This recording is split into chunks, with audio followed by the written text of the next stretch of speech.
Terima kasih. Assalamualaikum warahmatullahi wabarakatuh. Waalaikumsalam Waalaikumsalam warahmatullahi warahmatullahi wabarakatuh. wabarakatuh. Aduh, Jan, lembut dijawab salam terus berdek gitu ya. Adem ya, Bu? Masya Allah. Ya, terima kasih atas kesempatan yang diberikan kepada saya untuk menyampaikan hukum kuliah 17 menit pada malam yang penuh barokah ini.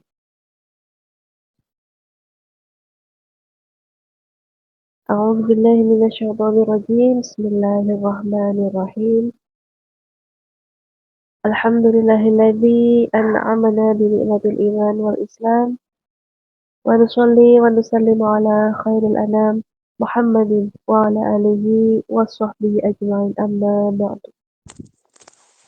Al-Mukarram, para alim ulama, para asatid wa ustazat, bapak ibu pendiri, pembimbing Majelis Ta'lim Ilmu MR, rahimakumullah. Wabil khusus kepada Al-Mukarram Al-Ustadz Mufadil yang kami nantikan jaga ilmu dan barokah doanya rahimakumullah. Yang terhormat Ketua dan Wakil Ketua Ibu Isma Hidayati dan Ibu Tiari beserta seluruh jajarannya yang kami patuhi fatwa dan keputusannya rahimakumullah. Dan tak lupa pula kepada Bapak Ibu Jamaah Majelis Ta'lim Ilmu MR yang saya cintai karena Allah. Semoga dimanapun Anda berada selalu dalam rahmat dan lindungan Allah Subhanahu wa Ta'ala. Amin ya Rabbal Alamin. Alhamdulillahirabbil alamin. Segala puji hanya milik Allah Subhanahu wa Ta'ala yang telah memberikan kita nikmat Islam, iman, juga kesempatan untuk terus memperbaiki diri.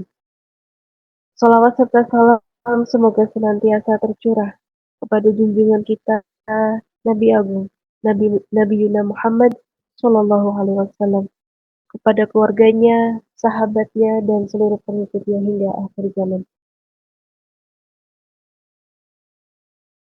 Hadirin yang dirahmati Allah, dalam kehidupan sehari-hari, terutama bagi para bunda ya, urusan makanan adalah hal yang sangat dekat. Tiap hari kita memasak, menyiapkan, dan juga menyajikan makanan untuk keluarga. Namun seringkali kita memberikan makanan hanya sebatas agar keluarga kenyang dan tenang. Begitu juga kita yang saat ini sedang berada di negara yang mayoritasnya itu adalah non-muslim. Seringkali kita itu memandang makanan itu hanya sebagai pemenuh kebutuhan fisik kita saja. Kadang kita itu mikirnya yang penting kenyang, yang penting enak, yang penting murah, atau mungkin yang penting cepat itu ya bagi eh, apa itu namanya yang pada suka GoFood itu Food Panda itu ya sama Uber tuh. Nah, kan itu kan cepet ya, cepet murah, nggak antar sampai rumah gitu kan. Kadang kan ada saja yang berpikiran seperti itu ya. Atau mungkin ada juga yang mikirnya tuh, ah ini kan gratis di rumah kan. Saya nggak tahu ini disembelihnya kayak gimana. Jadi mungkin ya nggak apa-apa lah. Kan nggak tahu. Kecuali kalau tahu tetap nggak boleh dimakan. Dosa nggak boleh, itu haram ya. Kadang ada ya yang berpikiran seperti itu ya ibu-ibu. Pernah mendengar atau mungkin jenengan sendiri pernah berpikiran seperti itu? Halo, halo Ibu. Mungkin pernah ya. Saya sendiri juga pernah. Saya sendiri jujur juga pernah. Pernah berpikiran seperti itu. Eh, karena waktu itu apa ya namanya sangat minim ini info saya tahu bahwa kalau di PCI atau mungkin ada majelis itu yang menyediakan daging-daging halal itu saya belum tahu tentang itu. Dan padahal dalam Islam makanan memiliki kedudukan yang jauh lebih dalam.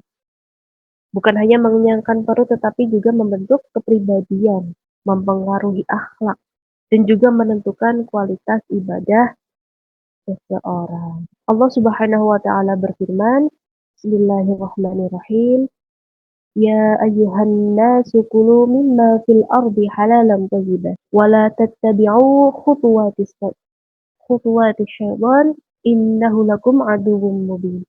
Wahai manusia, makanlah dari apa yang ada di bumi, yang halal lagi baik, dan janganlah kamu mengikuti langkah-langkah setan. Sesungguhnya setan itu sungguh musuh yang nyata bagimu. Quran Surat Al-Baqarah ayat 168.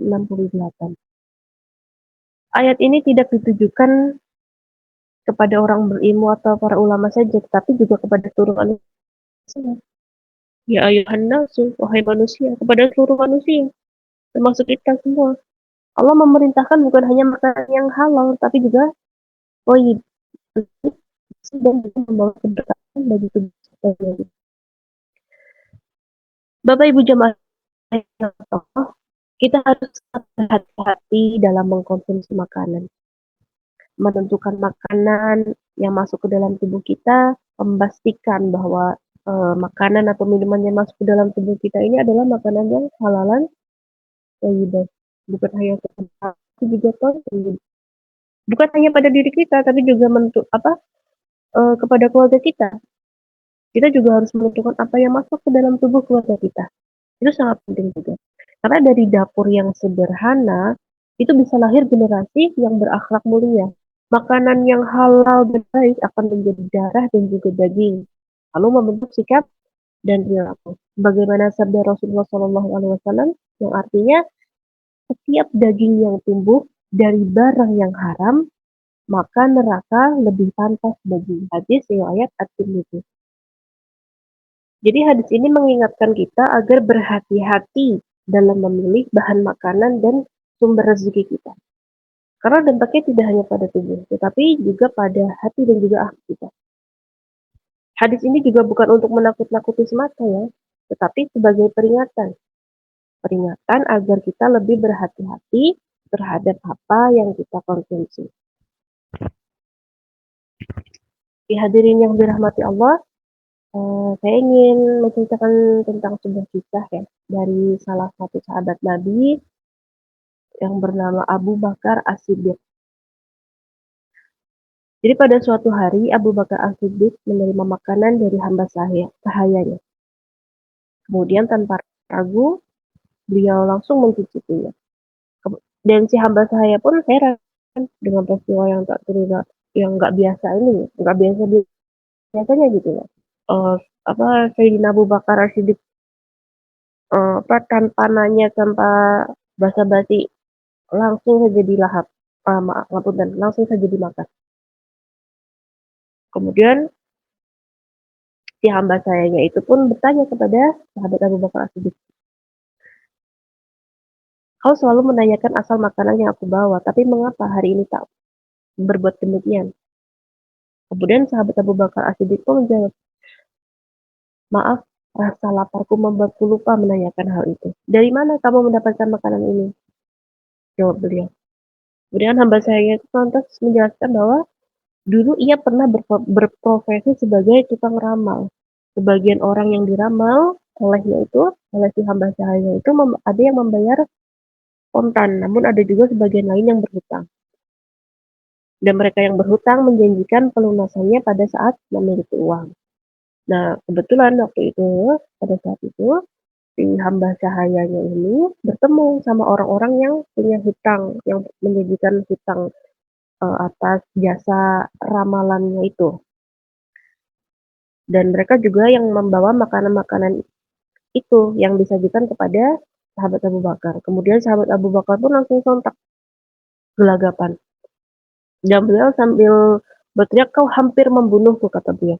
Sambil berusaha, dia berteriak seperti itu sambil berusaha mengeluarkan makanan yang sedikit itu, yang dari perutnya itu. Lalu melihat upaya tersebut, si hamba sahaya ini pun berkata, semoga Allah melimpahkan rahmat kepadamu. Kau telah bersusah payah karena makanan yang sedikit. Kata si hamba sahaya itu yang menyaksikan reaksi dari sahabat Abu Bakar ini. Kemudian sahabat Abu Bakar itu menjawab, aku pasti memaksanya keluar, meski nyawa menjadi risikonya. Sahut Sayyidina Abu Bakar Siddiq. Aku mendengar Nabi berkata, badan yang tumbuh subur dengan makanan haram akan merasakan api neraka. Abu Bakar ini Sayyidina Abu Bakar ini terkenal sangat berhati-hati. Salah satu Beliau juga salah satu sahabat yang dijanjikan ini mubasyirin bil jannah, insyaallah. Jadi tentu saja beliau uh, sangat tegas dan pasti akan membuang semua harta yang beliau haram, entah karena substansinya atau mungkin cara mendapatkannya. Nah ini kita ini menunjukkan bahwa saking pentingnya menjaga tubuh kita dari sesuatu yang haram.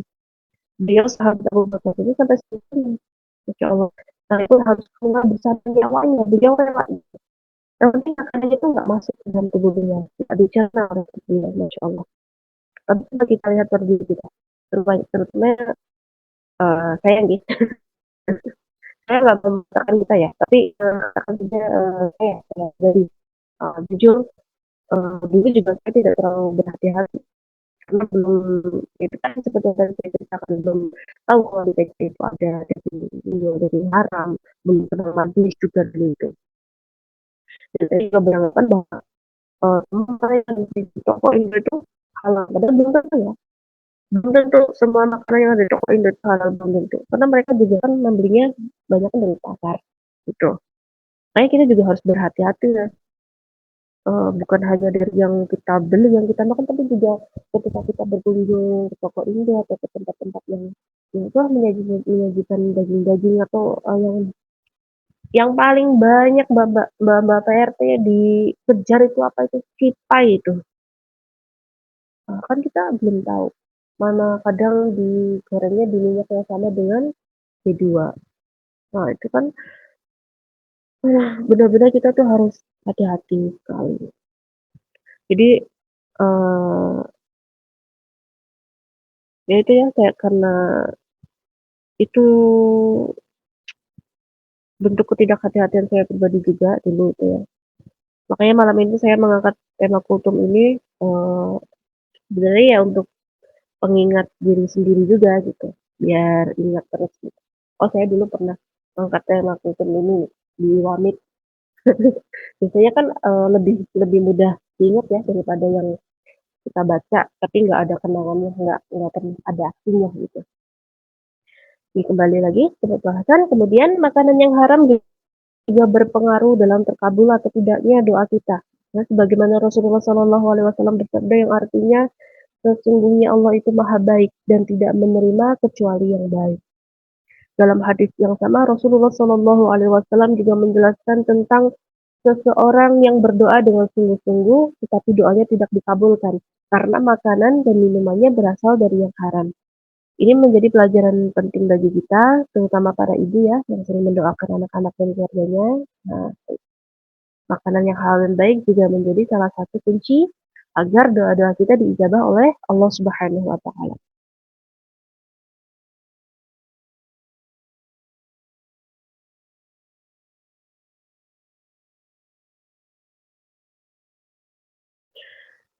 Oke, kemudian makanan juga itu dapat membentuk akhlak kepribadian anak-anak kita. Jadi anak-anak belajar bukan hanya dari nasihat, tetapi juga dari apa yang mereka konsumsi setiap hari. Makanan yang halal, sederhana dan penuh keberkahan itu justru akan menemukan hati yang lembut, mudah diarahkan kepada kebaikan dan dekat dengan ibadah. Pada diri kita juga sama ketika kita sedang merasa berat dalam urusan ibadah gitu, kadang kita sedang mungkin pernah ibu-ibu ada yang ngalamin mungkin mau sholat itu kok rasanya berat gitu atau hal-hal yang ringan saja baca Quran gitu atau mungkin zikir istighfar gitu atau mungkin ikut iwamit itu sholawat 1000 ambalan itu kalau sore itu. Ini kayaknya diri saya sendiri ya. Kadang nah itu ketika kita merasakan hal-hal yang berat dalam urusan ibadah juga perlu diingat-ingat kembali. Mungkin saja ada makanan yang masuk yang tidak didasari dengan kehati-hatian. Allah Subhanahu wa Ta'ala sebagaimana firman Allah Subhanahu wa Ta'ala yang artinya wahai para rasul makalah dari yang baik-baik dan beramalah dengan amal yang soleh. Quran Surat Al-Mu'minun ayat 51. Ayat ini menunjukkan bahwa makanan yang baik menjadi landasan bagi amal yang baik pula. Jadi perhatikan urutannya, makan yang baik terlebih dahulu, kemudian baru beramal soleh. Ini menunjukkan bahwa kualitas amal sangat berkaitan dengan apa yang dikonsumsi.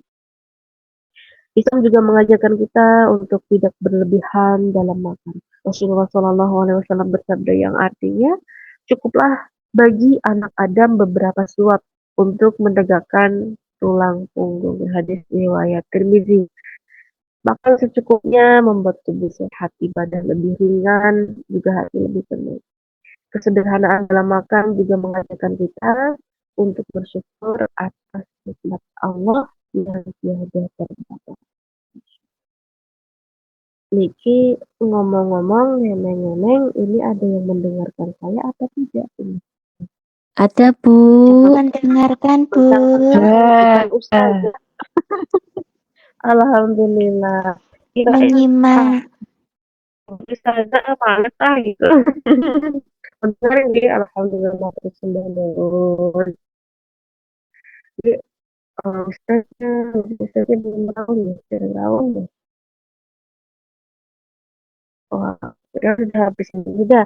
Kalau itu mungkin saya tambahkan sedikit tentang apa ya akibat-akibat dari dampak buruk ya kita dampak-dampak kalau kita mengkonsumsi makanan yang haram di antaranya itu adalah satu tertolaknya amal ibadah.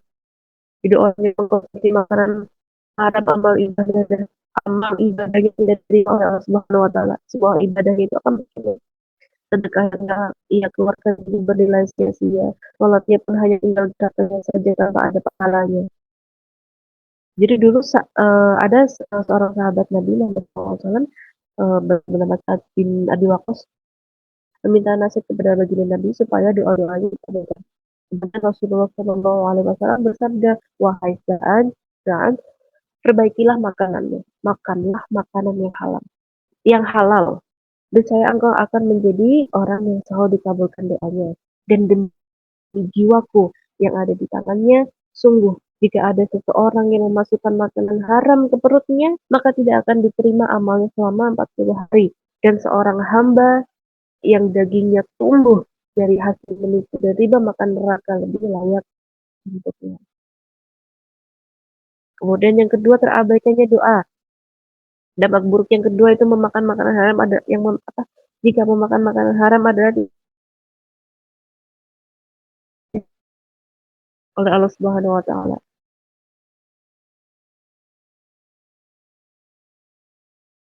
Kemudian ada lagi terkikisnya iman. Dan yang nomor 3, dampak buruk dari memakan makanan yang haram itu adalah terkikisnya iman. Di dampak buruk yang ketiga, makanan yang diperoleh dengan cara batil dapat mengikis iman kita. Artinya semakin sering seorang muslim memakan makanan haram, baik haram zatnya maupun cara memperolehnya, akan semakin cepat pula imannya terkikis. Dan yang keempat itu dicampakkan ke dalam api neraka. Jadi memakan makanan yang haram juga akan mengakibatkan seseorang itu dicampakkan ke dalam api neraka yang penuh dengan kehinaan dan kesusahan. Semoga kita semua terjaga, terpelihara dari siksa api neraka. Amin ya rabbal alamin. Memakan makanan yang haram juga dapat mengeraskan hati. Makan makanan yang haram dapat mengeraskan hati kita. Ketika hati sudah keras, tidak akan ada cahaya kebenaran yang terpancar darinya walau hanya setitik. Hati yang keras akan jauh dari kebenaran Allah Ta'ala.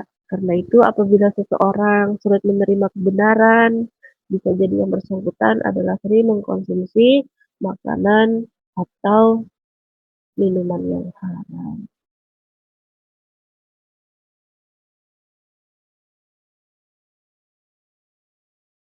Alhamdulillah, alhamdulillah. Assalamualaikum warahmatullahi wabarakatuh. Ahlan wa sahlan bihadirikum. Waalaikumsalam warahmatullahi wabarakatuh.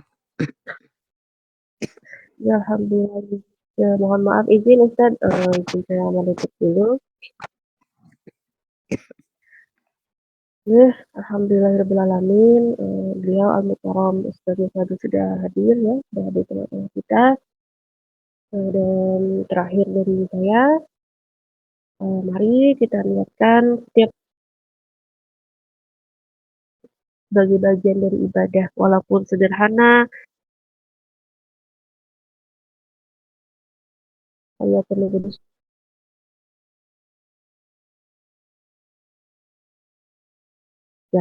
Semoga Allah menjadikan makanan baiknya hati dan baiknya akhlak keluarga kita.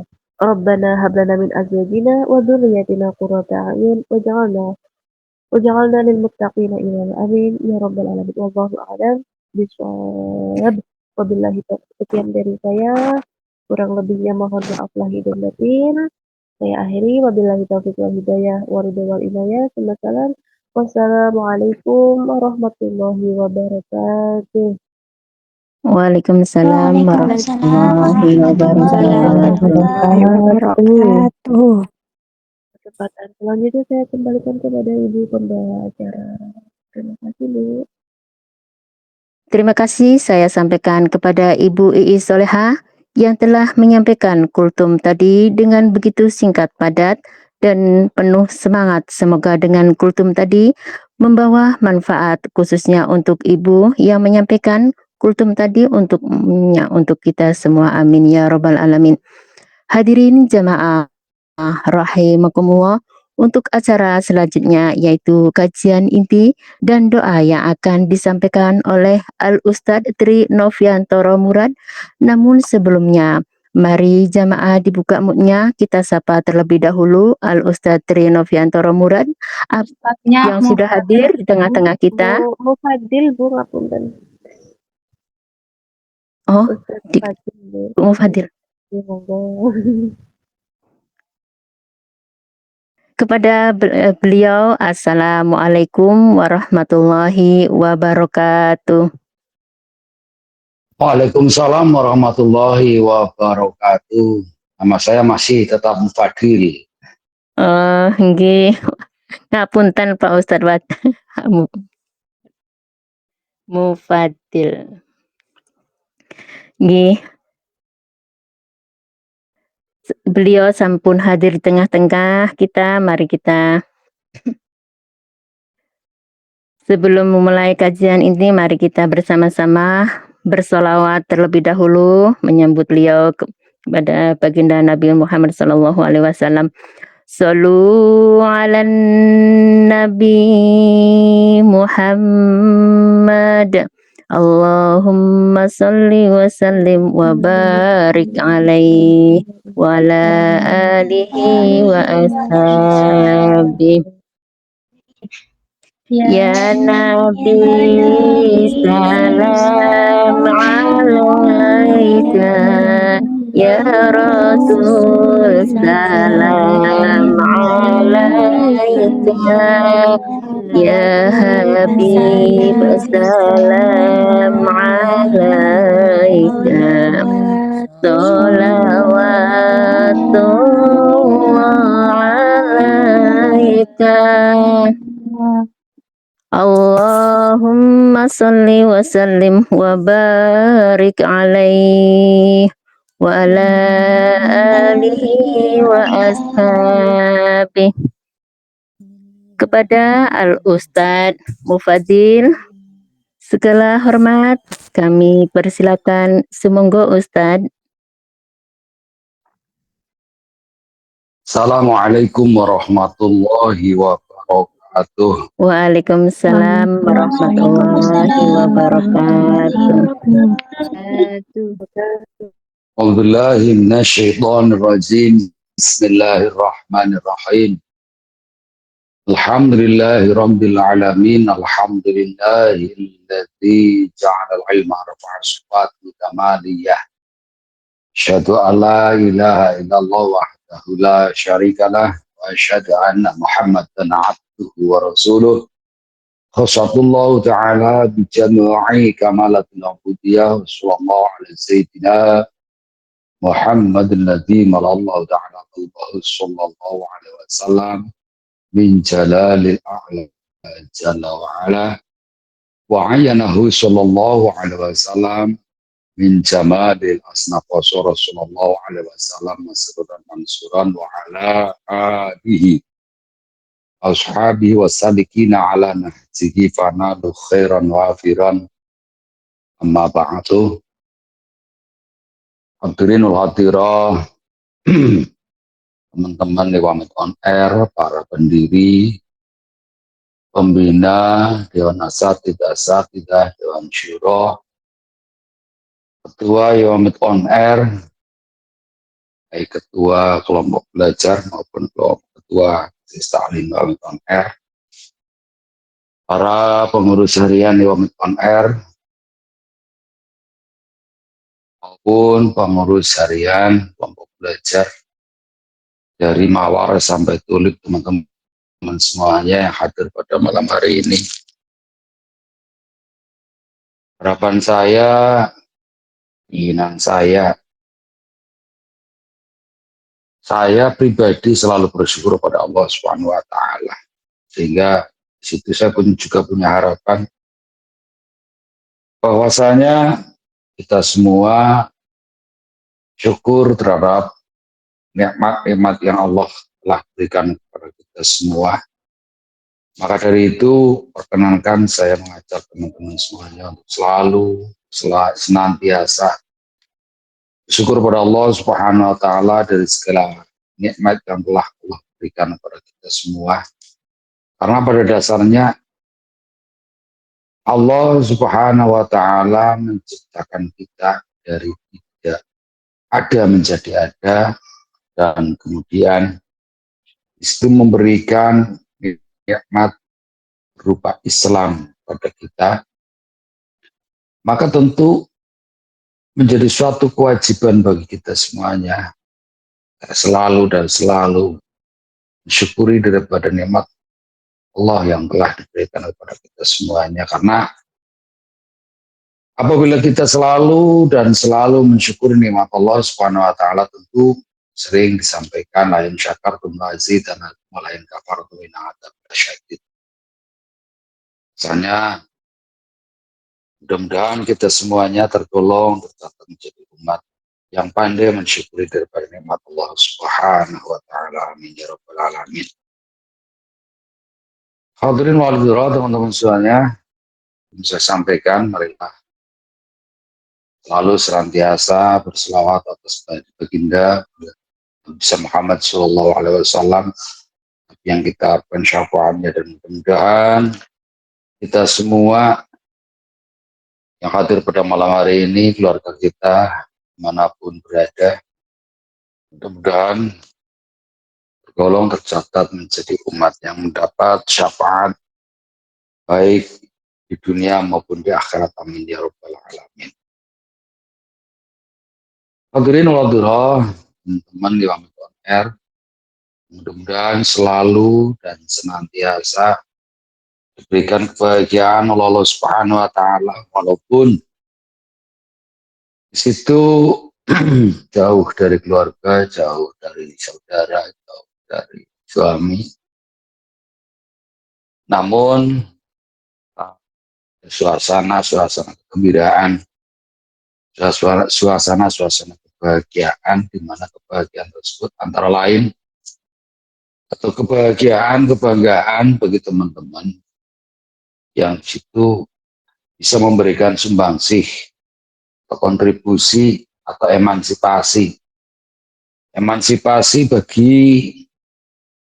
para wanita-wanita pejuang yang ada di negeri Formosa khususnya,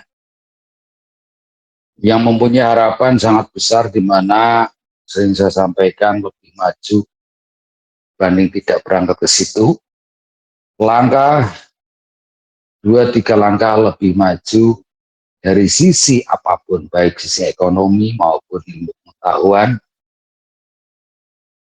yang dulunya belum didapat, kemudian setelah ke Taiwan mendapatkan selangkah, dua, tiga langkah lebih maju dibanding sebelumnya. Sebab dengan kata lain, di samping mendapatkan sisi materi, bagi yang mau bergabung di majelis taklim, seperti halnya majelis taklim Mautone yang kita cintai, maka tentunya kita mengkaji kembali bagi yang mungkin lupa, kemudian kita mengingatkan beberapa hal yang pernah kita kaji di Indonesia, dan kemudian setelah itu bagi teman-teman yang bisa memberikan kontribusi di Majelis Taklim Hamid menjadi dewan asatid maupun asatidah dengan memberikan beberapa hal pengetahuan yang mungkin dulunya lupa, kemudian akhirnya berupaya untuk mutolaah, berupaya untuk selalu belajar, di samping belajar mandiri, di samping belajar yang di situ belajar hidup dengan kedewasaan, jauh dari orang tua, dan kemudian berupaya untuk berikhtiar atau hati-hati dalam segala hal. Yang antara lain berupaya meninggalkan dosa, dan kemudian mencari pahala, berupaya untuk memakan atau mengkonsumsi sesuatu yang jelas di situ sangat-sangat riskan ya bagi para teman-teman muslim maupun muslimah, sangat riskan, di mana kita ketahui bersama di situ yang namanya yang namanya babi, itu kan menjadi makanan favorit bagi orang setempat. Sementara kita itu jelas-jelas diharamkan untuk mengkonsumsi daging atau yang berkaitan dengan babi. Dengan ikhtiar atau berhati-hatinya kita, maka tentunya jelas-jelas sesuatu yang haram kita berupaya untuk menghindari, dan apalagi berkaitan dengan di mana di situ kita pahami bersama bahwa apa yang kita konsumsi, apa yang kita lakukan, apa yang kita perbuat itu merupakan satu nantinya akan dimintai pertanggungjawaban baik secara sosial, individu, maupun pertanggungjawaban di hadapan Allah Subhanahu wa taala. Artinya baik secara sosial di situ kita apabila mengkonsumsi sesuatu yang mana di situ jelas-jelas misalnya notabene adalah yang tidak diperbolehkan, maka mungkin orang-orang yang ada di sekitar kita akan mengatakan bahwasannya kenapa dia jelas-jelas muslim atau muslimah kok terang-terangan memakan sesuatu yang tidak diperbolehkan, misalnya secara sosial. Nah, kemudian dari sisi syar'i, sisi keagamaan, tentu itu merupakan sesuatu yang berakibat tidak baik menurut badan yang mengkonsumsi tersebut maupun menurut hukum.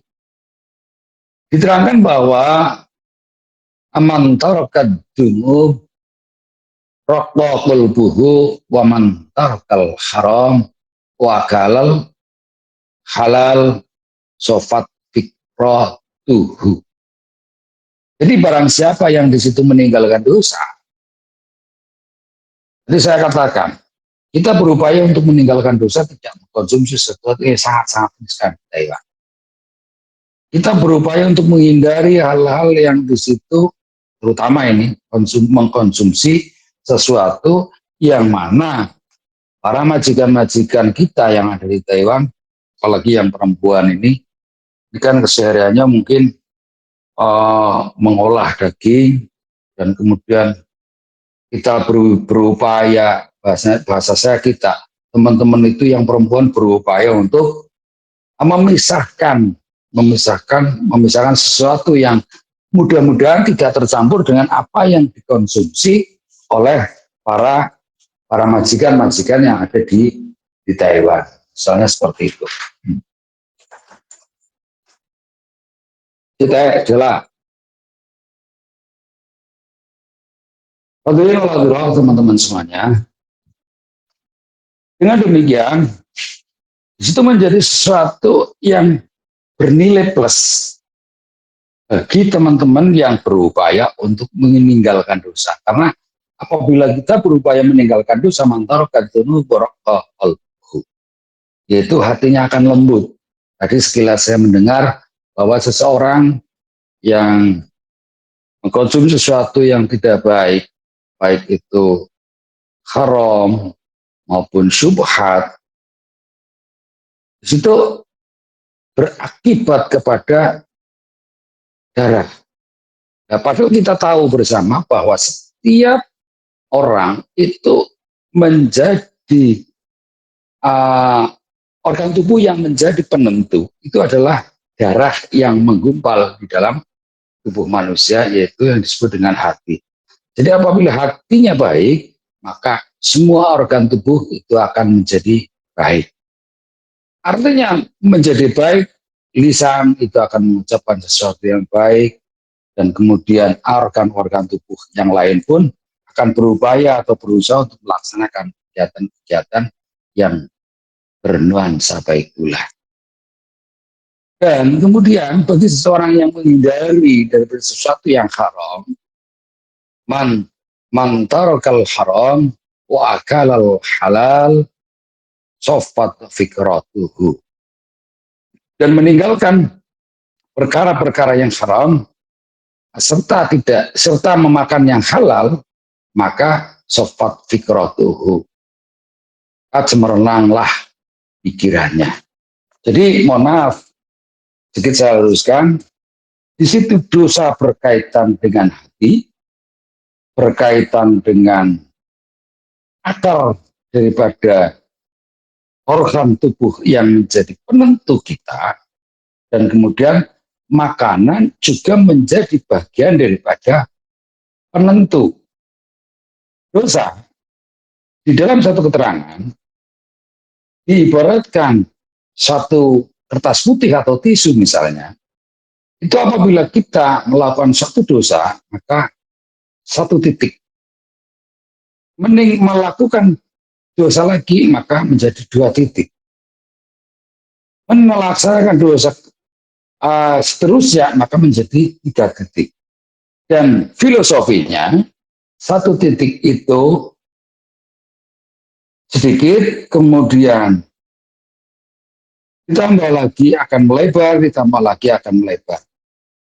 Atau semakin banyak dan semakin lebar.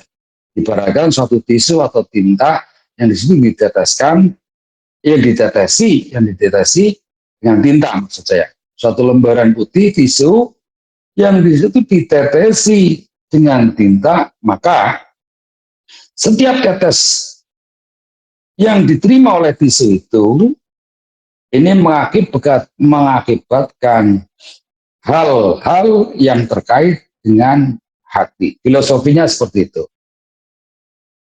Berarti dengan kata lain, hati serta pikiran itu bisa menyatu apabila kita berupaya untuk melakukan sesuatu yang baik, meninggalkan sesuatu yang diharamkan, baik perbuatan dosa yang di situ dilakukan dengan mengkonsumsi sesuatu yang haram maupun perbuatan dosa yang dilakukan oleh anggota tubuh yang lain, misalnya mata, kaki, tangan, dan seterusnya. Maka jika kita yang khususnya ini yang cowok, karena cewek itu tadi saya katakan emansipasi, khususnya kita, walaupun di situ cewek atau teman-teman Ayo Amit on Air yang cewek ini mungkin itu kan dikonsumsi sendiri hasil dari jeripaya yang itu mestinya kan ditransfer ke Indonesia. Maka saya dulu pada waktu di Taiwan, saya berprinsip ada mandor maupun tidak ada mandor, ada lopan maupun tidak ada lopan.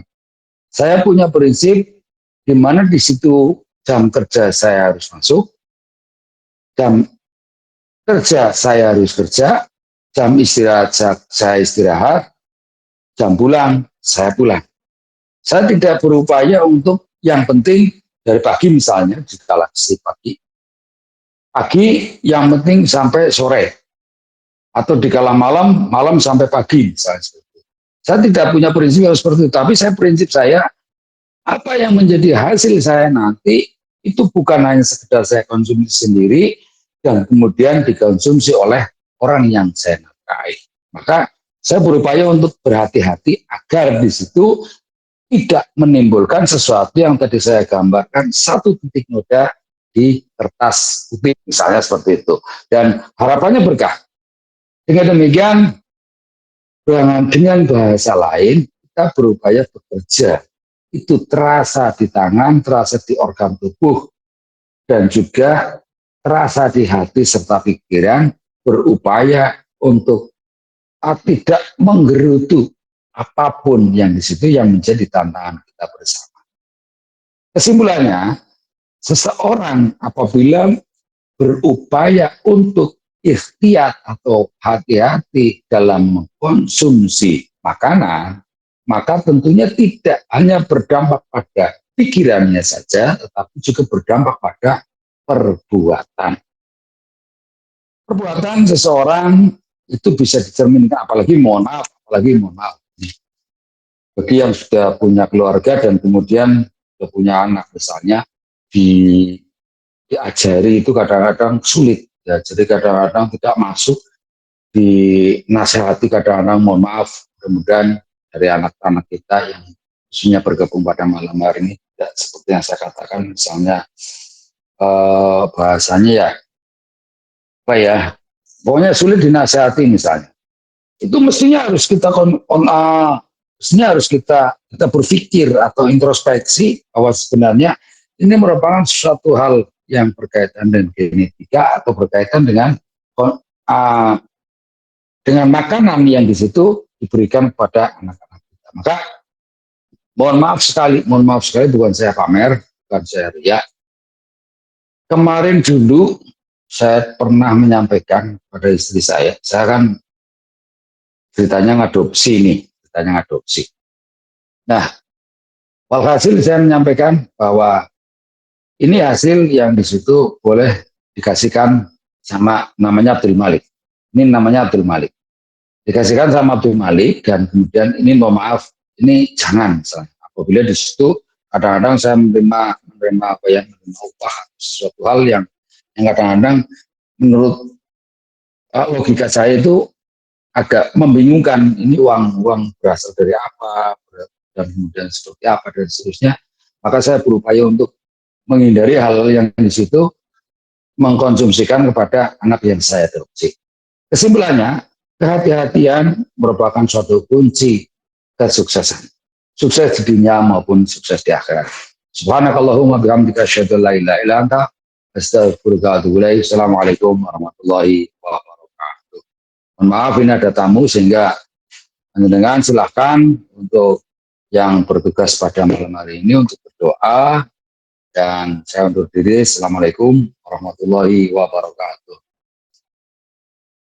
Waalaikumsalam warahmatullahi wabarakatuh. Warahmatullahi wabarakatuh.